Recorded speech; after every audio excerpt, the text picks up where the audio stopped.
Before any battle is mentioned, the text records a piece of kitchen equipment, a three-pronged fork used by the priests Hophni and Phinehas at Shiloh to pull meat directly out of the sacrificial pot before the fat had been burned off for the Lord. Leviticus chapter 7, verses 30 through 34 specify exactly what a priest was entitled to take from an offering and when. What the fork did was skip the order entirely. 1 Samuel calls the two men, sons of the priest Eli, worthless, and says plainly that they did not know the Lord. The fork is the first exhibit, not a battle summary and not a promise of one. A second charge follows it in the same chapter. The sons were sleeping with women who served at the entrance to the tabernacle. Conduct the text places against the same law that forbids adultery. Two specific violations, cultic and sexual, itemized before anything else happens in the story. Eli is an old man by this point, priest and judge at Shiloh for 40 years, and the text does not say he took part in either violation. What it says is that he heard about both and did not stop them. That absence of action becomes the hinge the rest of the account turns on. An unnamed man of God arrives at Shiloh and delivers a sentence, not a warning. Eli's line will end. The priesthood will pass elsewhere.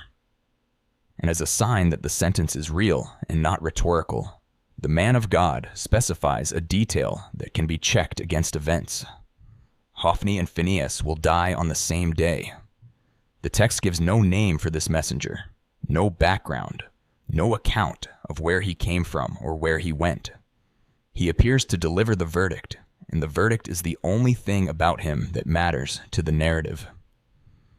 Not long after, a second and separate confirmation arrives, and this one comes through someone already living inside Eli's own house. A boy named Samuel, given to Shiloh by his mother Hannah to grow up in service there, is woken at night by a voice that repeats the same judgment in more specific terms and extends it. In the morning, Eli presses the boy to tell him everything, holds nothing back himself, and when he hears it, does not argue, does not appeal, does not attempt to intervene on his son's behalf. He accepts the sentence as delivered. Two independent witnesses, a stranger and a child, have now pronounced the same verdict on the same house, and the man at the center of it has offered no defense. The text does not editorialize on why. It simply records the acceptance and moves forward in time, past the household and into the wider political situation, where Israel is about to go to war with the Philistines, regardless of anything just said at Shiloh. War comes, and the first encounter goes badly. Israelite forces meet the Philistines near a place called Aphek, and camp at a site called Ebenezer. And in that first clash, Israel is defeated, with about 4,000 men killed on the field. It is a loss, but not yet a catastrophe, and the elders respond to it with a specific decision that the text records without commentary on whether the decision was wise. They send to Shiloh for the Ark of the Covenant, described in its full formal title as the Ark of the Covenant of the Lord of Hosts, who sits enthroned between the cherubim. Not a symbol carried for morale. The object was treated, in the language the text uses for it, as the enthroned presence itself, brought into camp to secure a battlefield outcome. Hophni and Phinehas travel with it. When the ark arrives among the troops, the shout that goes up is loud enough, the text says, to make the ground shake. This is the loudest moment of confidence in the entire account, and it sits directly beside the worst defeat in the book.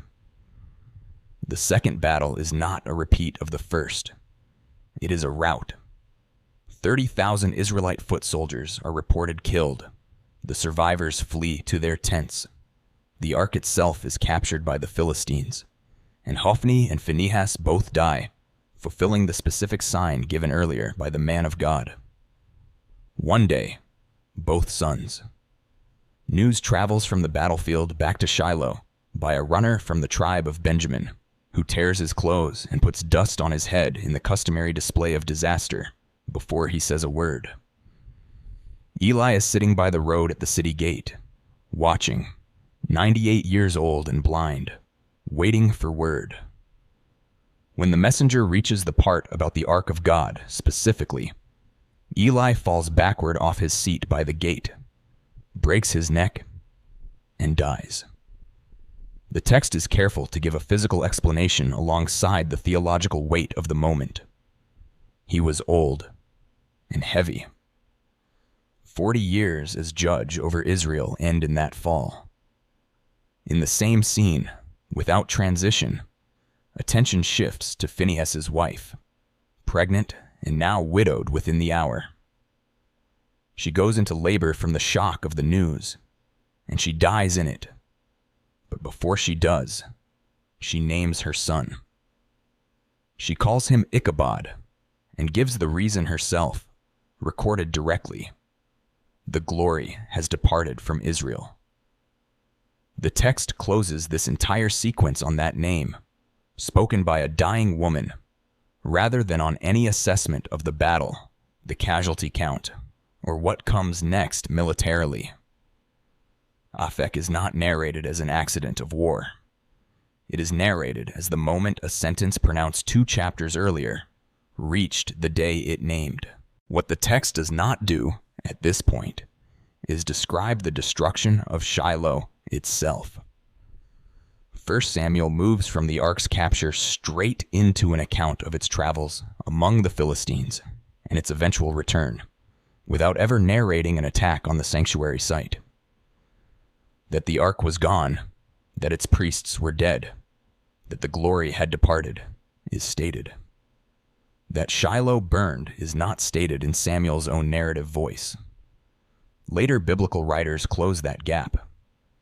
The prophet Jeremiah, speaking well over a century afterward, refers to Shiloh's ruin as an established, well-known fact, and the Psalms make a similar reference. Archaeological work at the site itself has found a destruction layer dated broadly to the 11th century BC. The Danish excavation of the 1920s through the 1960s, and a later excavation led by Israel Finkelstein in the early 1980s, both place a violent destruction event at Shiloh in this general period.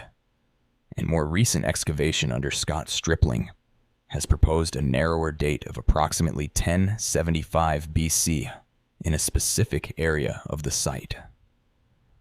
Most excavators attribute this destruction to the Philistines, consistent with the events described in 1 Samuel. But this attribution is not without dissent, and the dissent is worth naming precisely. A published critique of Finkelstein's own work points out that his identification of the Philistines as the agents of Shiloh's destruction rests not on artifacts found at the site, but on the biblical text itself, and on Jeremiah's later references, which, the critique notes, Finkelstein elsewhere treats as more plausibly describing a different, later Assyrian destruction.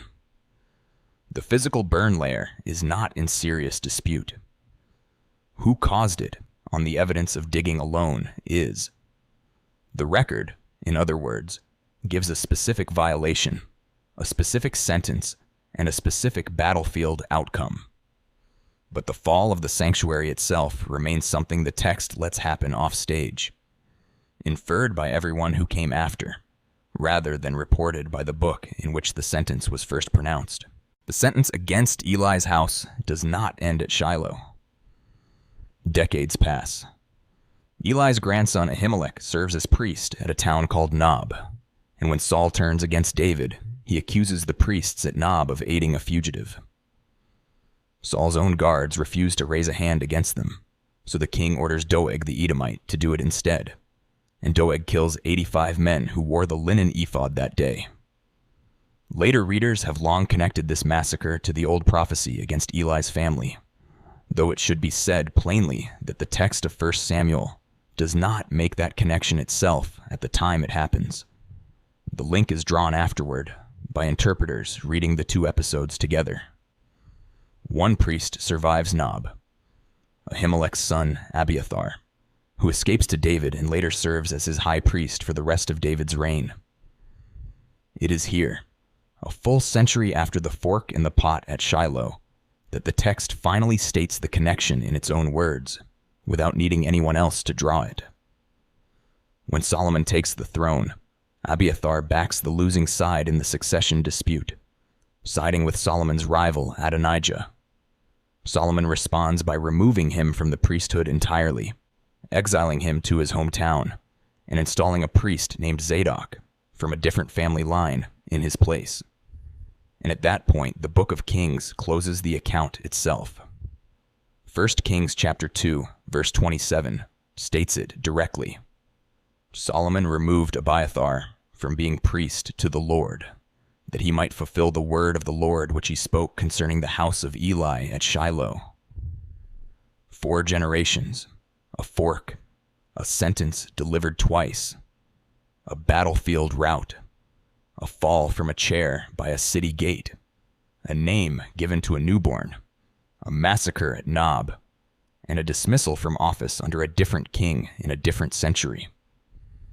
And the book itself marks the file closed, in that verse, in those words, with no further comment attached.